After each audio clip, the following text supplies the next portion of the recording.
Chers téléspectateurs, bienvenue et surtout soyez heureux de constater que le Congo a rendez-vous avec le Congo.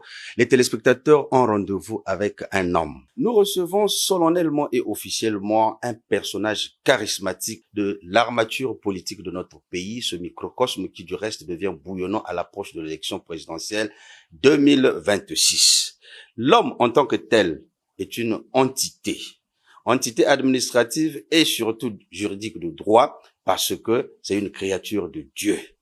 Entité civile, parce que c'est un citoyen comme tout autre qui a le droit de faire valoir ses droits devant le droit et surtout devant le droit suprême qui est la constitution de notre pays.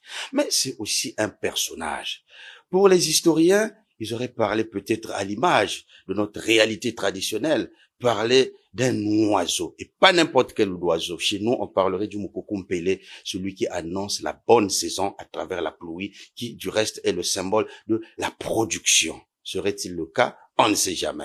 Mais aussi, en tant qu'homme de lettres, on a pensé à Amadou Ompateba, qui parlait de l'oiseau Kiliti Kolonto, qui du reste est l'incarnation de la force et une force constructive. Mais c'est pas tout.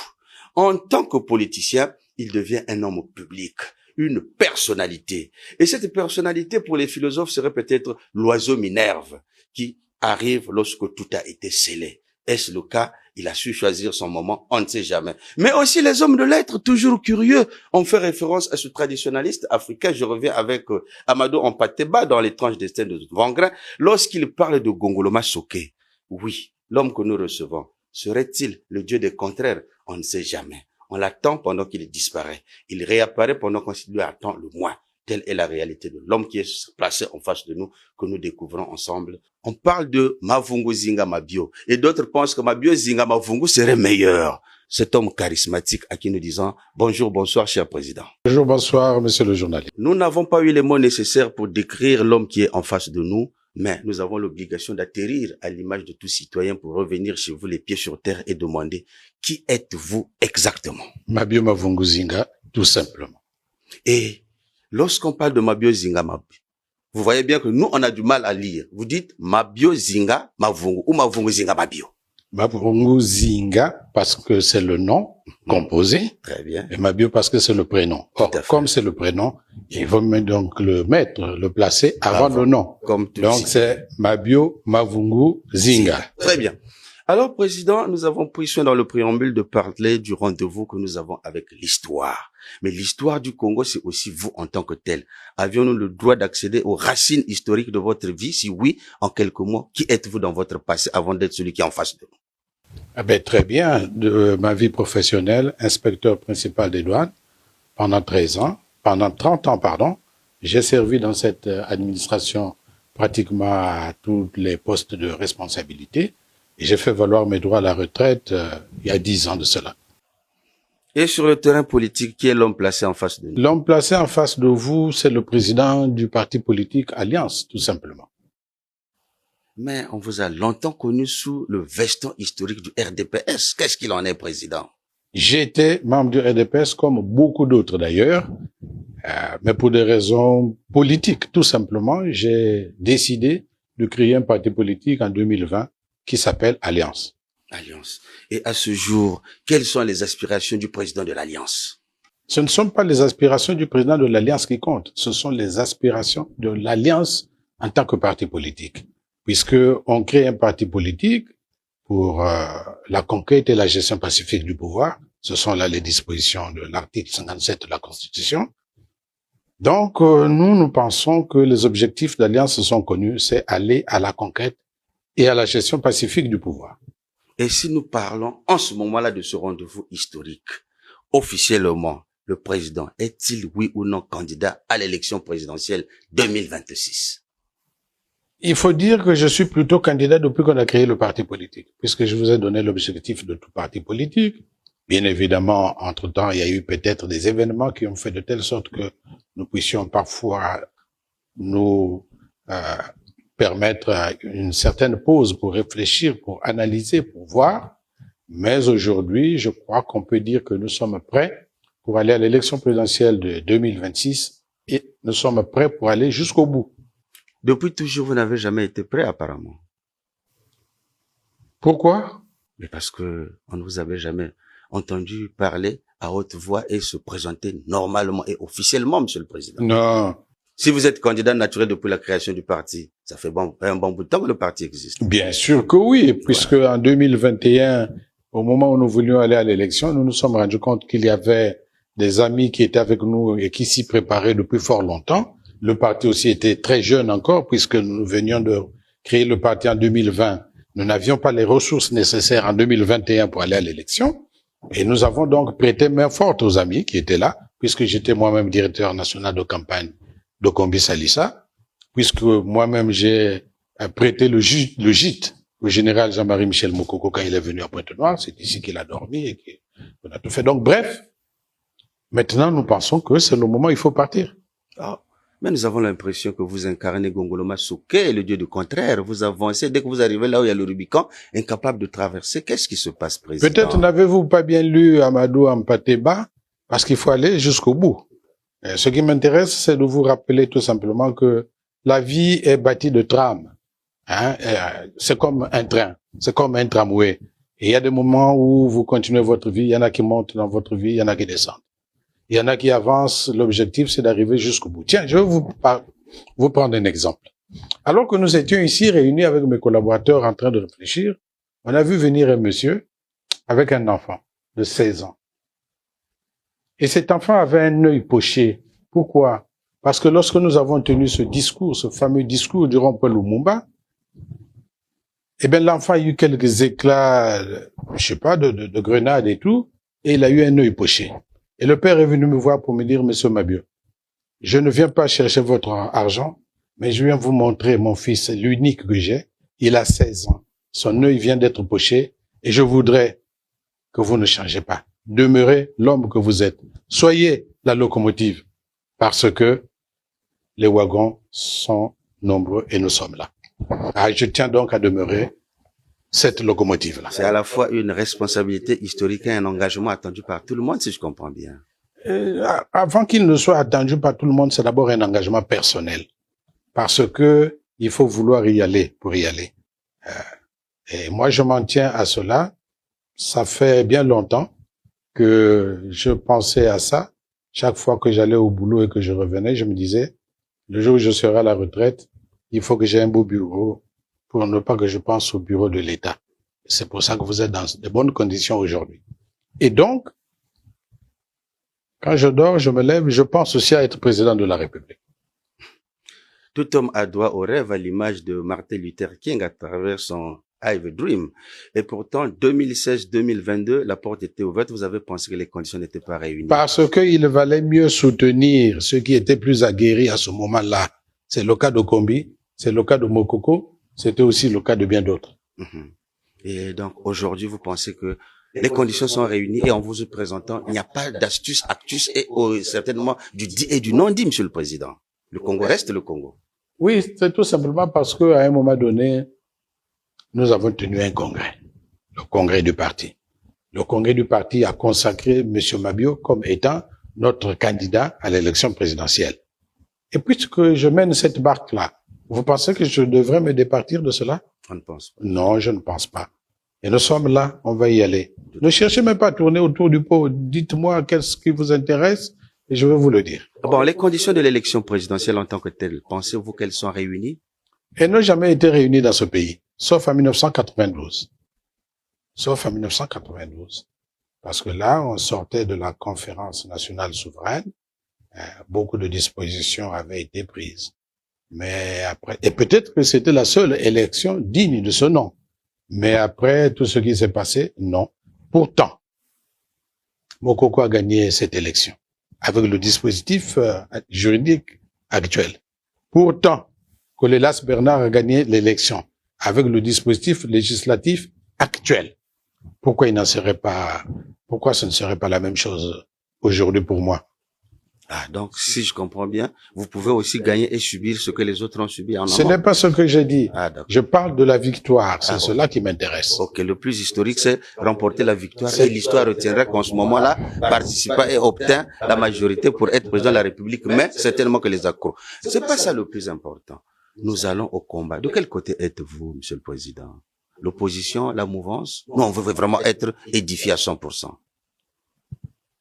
Mais attendez, moi je suis même surpris que vous me posiez cette question. Je ne le fais pas pour moi. Nous sommes suivis par les téléspectateurs. Mais d'accord. Qui du reste ont le dernier mot dans le choix. D'accord, mais lorsque vous allez consulter les partis politiques, la liste des partis politiques, on vous dit que l'Alliance émarge à la mouvance présidentielle? Est-ce qu'il y aurait mal à vous, Président, de le dire? Parce qu'une voix égale victoire. Ceux qui nous suivent voudraient l'entendre de votre voix, Président. Ah ben très bien, je suis donc de l'opposition, monsieur. Merci, Président, ça ne coûte rien. Et nous ne travaillons pas pour nous, sinon à quoi serviraient des productions? Mais bien sûr que nous travaillons oui. pour le peuple qui, du reste, a le dernier mot, a le choix au niveau de la décision. Et le peuple doit savoir qui est en face de lui. Ah, Merci. un opposant qui veut être président de la République. Ok. C'est dit de vous, Président. Et en ce moment-là, dites-nous, à quel niveau êtes-vous dans les démarches? Parce qu'on a toujours assisté à l'élimination de certains dossiers de candidature. Vous êtes sûr que ça aboutira, Président? Une peur à ce niveau? Entre se présenter et être accepté, il y a deux choses tout à fait différentes. En ce qui concerne Alliance, nous nous engageons, ou nous nous sommes engagés, et nous sommes en train de produire le meilleur des dossiers qui soit. De telle sorte que ceux qui nous commandent et qui penseraient qu'il y a lieu d'éliminer Alliance, qu'ils réfléchissent à deux fois. On a posé un certain nombre de conditions à remplir pour aller à l'élection présidentielle, mais nous allons remplir toutes les cases. Nous allons remplir toutes les cases. Déjà, nous avons tout le dossier, il est prêt. Il manque maintenant à aller faire... à déposer d'abord le cautionnement, ce qui va se faire lundi ou mardi matin, et puis après on aura terminé. Il restera à voir les médecins qui ont été désignés, les trois qui sont... Pour examiner le malade. Pour examiner le dossier du malade. Le dossier du malade. Ok, merci Président. Si nous sommes à l'opposition, comme vous le dites, c'est que vous avez un regard critique sur l'action de la gestion actuelle. Nous voudrons vous entendre. Qu'est-ce qui ne marche pas pour que vous soyez habité par l'envie d'aller certainement pour réparer? Qu'est-ce qui ne tient pas? Vous savez, monsieur, moi je suis surpris de vous poser une question de cette nature. Interrogez un peu les Congolais. Dites-leur qu'est-ce qui va, qu'est-ce qui ne va pas. Allez vers votre micro, faites-le balader. Un baladeur, oui. Et vous allez recueillir ce qui se passe. Aujourd'hui, c'est pratiquement toute la population congolaise qui est dans l'opposition. Alors, en ce moment-là, qu'est-ce que le président pense proposer aux Congolais pour convoiter leur assentiment? Il y a beaucoup de choses, cher monsieur. D'abord, il faut commencer par la restauration de l'unité nationale. Hier, quand vous étiez à l'école, vous ne saviez même pas si le collègue qui est assis à côté de vous était du nord ou du sud, de l'est ou de l'ouest. Les pères fondateurs de notre République, je parle de Youlou, de Opango, de Chikaya, avaient placé notre pays sous un triptyque honorifique, lumineux, qui est unité, travail, progrès. Mais selon qu'on s'appelle Malonga, Chikaya, selon qu'on s'appelle Itwa ou Ngakoso, et qu'on se présente dans un bureau, l'accueil peut tout à fait être différent. Vous voyez où est-ce que nous sommes passés? Aujourd'hui, certains patois sont devenus même des langues officielles dans certains bureaux. Je crois qu'il faut s'arrêter.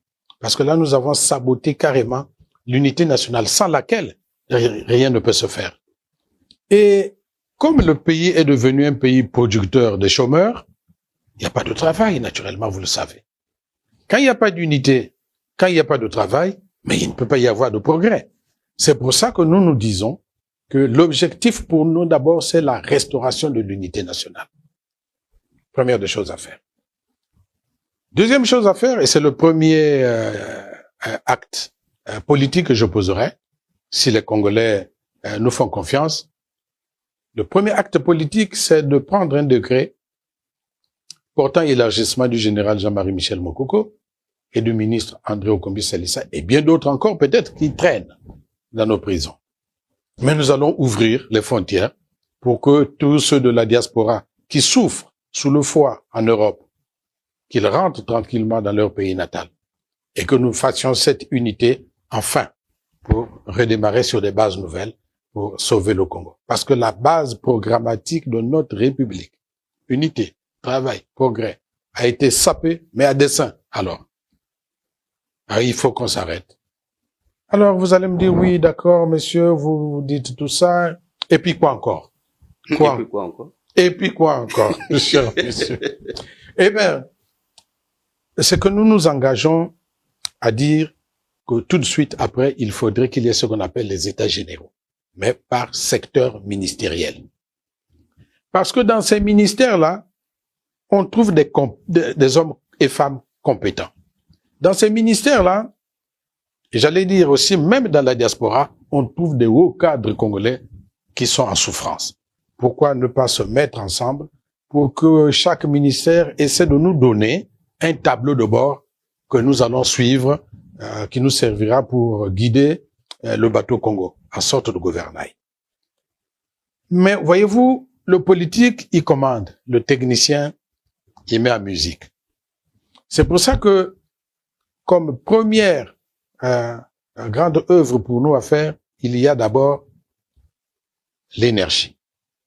Donc, la construction du barrage de Sounda. On a beau faire, on peut pas l'éviter. On a fait des petits micro-barrages un peu partout, on est toujours à la case départ. Il faut être sérieux.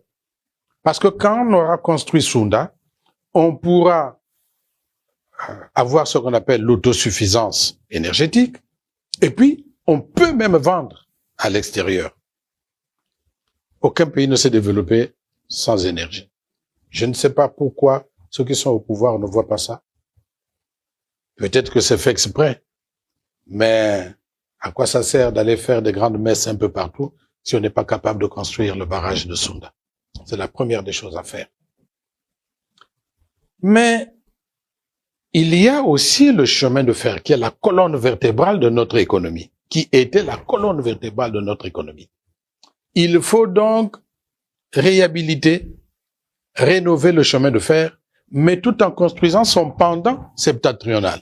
C'est-à-dire que le chemin de fer doit partir de Pointe-Noire en bord de mer pour aller jusqu'à Bétou. Que ça doit passer dans toutes les grandes villes jusqu'à Bétou. De telle sorte que celui qui est à Bétou, quand il a pris son train le mardi, mais au matin, ou plus tard le soir, il est arrivé à Pointe-Noire. Ce brassage-là, il faut le permettre. Le même train, il partirait aussi de Mbinda pour aller vers Londé-Lacaille. Donc, on fera comme une sorte de croix sur le pays, mais avec, naturellement, le chemin de fer. Et ça, on ne peut pas s'en passer. Dans ce pays, vous le savez bien, peut-être que vous n'étiez pas né, on a vu aussi le Parti congolais du travail nous parler de l'autosuffisance alimentaire d'ici à l'an 2000, avec même des aubergines qu'on nous montrait un peu partout. Mais, messieurs, pour un pays qui importe tout ce qu'il consomme à raison de 700 milliards de francs CFA par an, il y a quand même un problème. Il y a véritablement un problème. Alors même que ce même pays-là,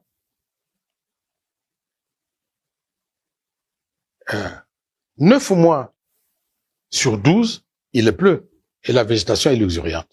Alors même que dans ce même pays-là, il y a 10 millions d'hectares de terres arables, dont 400 000 seulement sont cultivés. Mais par qui? Par les parents, c'est-à-dire avec des houes, avec des pelles, avec des machettes.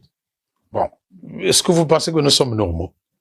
Quand je vois et je sais que dans les plateaux, on peut tranquillement cultiver de la pomme de terre. Quand je pense que dans le Niari, on peut aussi cultiver de l'arachide, du manioc. Bref, il nous faut produire. Mais ce n'est pas la terre qui manque. Les hommes, ils sont là, mais ils ont été rendus paresseux, pauvres, à dessein.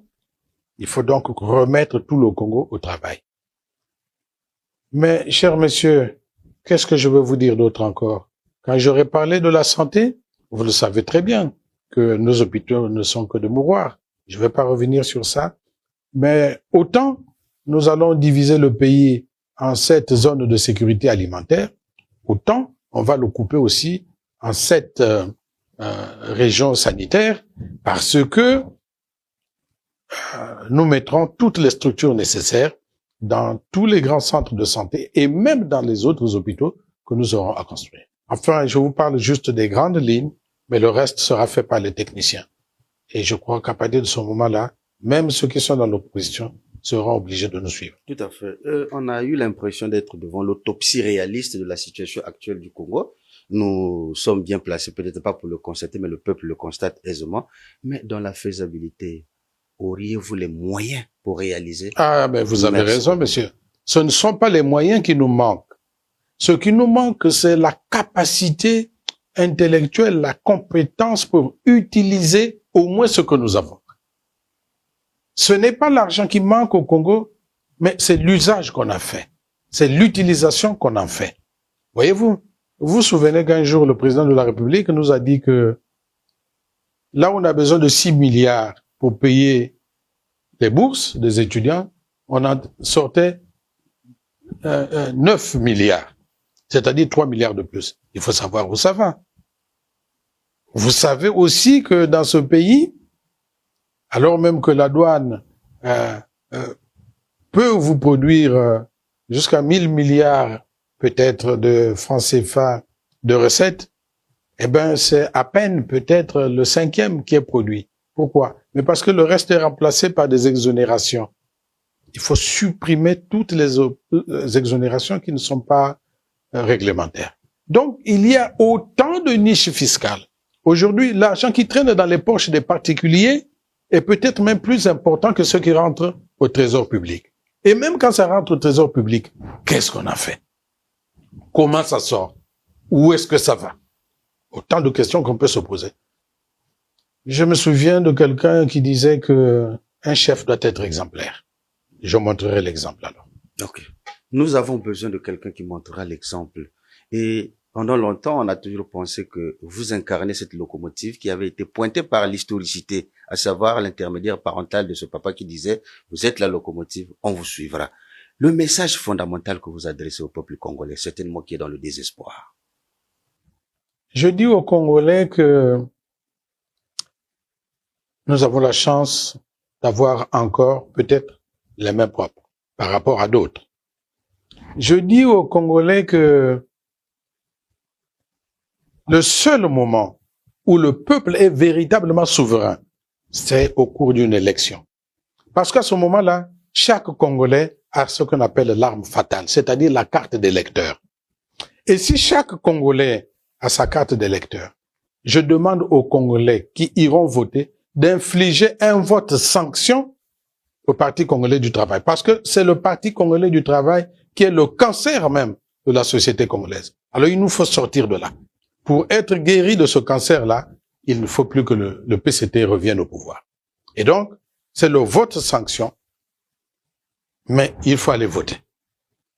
Tous les Congolais doivent aller voter. Mais quand ils se lèvent le matin pour aller voter, carte d'électeur à la main, c'est pour dire, enfin, j'ai eu l'occasion d'avoir raison sur le PCT. Et vous avez parlé de la diaspora qui pense qu'il faut boycotter l'élection. Qu'est-ce que vous pensez de cela? Moi, je ne sais pas.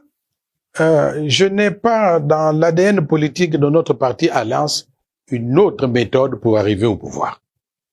Il n'y a que les élections. Parce que les élections, c'est une période de respiration profonde pour toute démocratie. Si nous n'y allons pas, comment est-ce qu'ils vont faire pour dégager le système PCD? Comment?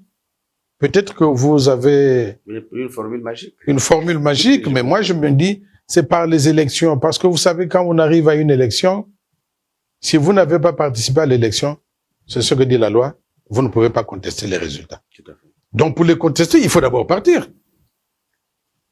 Ça veut dire quoi? Ça veut dire que la diaspora doit plutôt encourager ceux qui vont se présenter contre le PCT pour que nous allions battre le PCT, ce qui leur permettrait eux-mêmes de rentrer au pays, sinon ils vont continuer à rester longtemps, autant que le PCT sera le cancer de notre pays. Okay. Et dans les formules, est-ce qu'il n'y a pas une idée du genre coalition de l'opposition pour un candidat unique?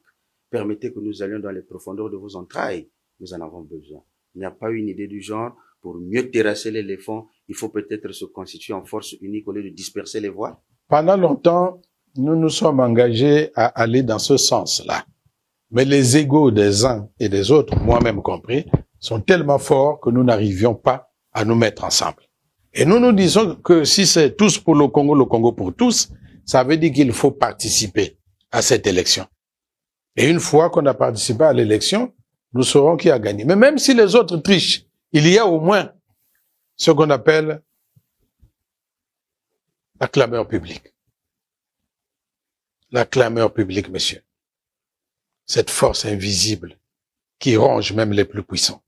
La clameur publique. Les données ont changé avec l'Internet, les réseaux sociaux. Je crois que nous avons des forces accessoires pour maintenir quelqu'un qui aurait gagné à son élection, même sans s'adresser à la communauté internationale qui parfois est complice.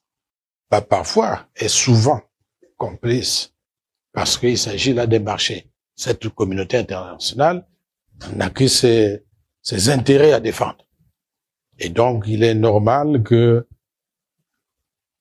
il s'amuse à manger avec le diable tout en mettant une longue cuillère ou une longue fourchette. Mais nous, ce n'est pas cela. Ce qu'il nous faut, c'est qu'en allant à l'élection, montrer au moins à ceux qui sont au pouvoir que c'est le seul moyen d'accéder au pouvoir. Que demain matin, si nous gagnons, ils n'ont même pas peur à se faire. Ils vont pas fuir. On va les laisser dans le pays, mais ils vont voir comment nous sommes capables de développer le pays devant eux. Non, là, c'est une dimension fondamentale que vous soulignez. D'habitude, vous parlez toujours de n'ayez pas peur. C'est ce que j'avais toujours retenu du président Mabio. N'ayez pas peur. Aujourd'hui, vous reprenez cette même phrase, qu'il n'ait pas peur. Et vous et l'extérieur, et ceux qui sont extra, en dehors de votre conviction. Mais nous avons besoin de savoir, président, avez-vous le sens du pardon? Parce que la peur des uns et des autres, c'est aussi de se dire, si on perd, on fera la chasse à l'homme, président. Il n'y aura jamais, je répète bien, mes frères du PCD m'entendent, il faut qu'ils sachent qu'il n'y aura pas de chasse à l'homme dans ce pays. Par contre, il faut qu'ils assistent au développement du Congo, dans le Congo même, et je sais que beaucoup reviendront vers nous pour dire, vous avez raison, chers amis, nous nous sommes trompés, pardonnez-nous. Le Congo a besoin du pardon. Parce que le pardon, mon cher ami, il doit être actif. Celui qui a péché, j'allais dire, le fautif pardonne et vice-versa. C'est Monseigneur Kompo qui me l'a enseigné en disant que le pardon, il est un peu synalagmatique, quoi. C'est-à-dire que celui qui a volé, il demande pardon. Celui qu'on a volé, il accepte le pardon. En ce moment, Ce n'est qu'à ce titre-là, mais si vous rencontrez quelqu'un qui vous dit, je n'ai rien à me reprocher, je n'ai pas jamais volé, et que je suis un Congolais, et puis que demain matin, on arrive à démontrer qu'il a volé, je crois qu'il doit subir la loi. Tout simplement, mon frère. il y a le mot amnistie qui existe. Le mot amnistie n'existe pas. C'est le mot pardon seulement qui existe. Or, en matière de droit, le pardon, ce n'est qu'abstrait. Merci beaucoup. Nous sommes très heureux d'avoir reçu celui qui a toujours été l'homme, qui clame et l'innocence devant la gestion actuelle et surtout de sa non-participation à la destruction du pays. Avez-vous la tête entre les deux épaules pendant que nous sommes à quelques mois? N'ayez pas peur. Merci beaucoup. Ainsi dit et ainsi vu, nous arrivons pratiquement à la fin de la présente production. Nous avons été honorés d'avoir été reçus par le président, celui-là qui souhaite devenir le nouveau président du Congo, le président Mabio Zinga Mavungu. J'ai toujours du mal à prononcer votre nom. Et c'est pour ça qu'il veut me dire Yamabios. Ce serait peut-être un mot de passe sous son autorisation. Yamabios se présentera solennellement, officiellement, potentiellement avec les vertus fondamentales d'un homme qui a déjà assez assisté et participé, mais aujourd'hui il se détache du lot, il se place à la tête du peloton au nom de l'Alliance. Candidat à l'élection 2026, Yamabios tient la flamme et il tient à sa réussite. Nous vous disons bon vent, félicitations et courage, président. Avec honneur et plaisir, mon cher. Voilà.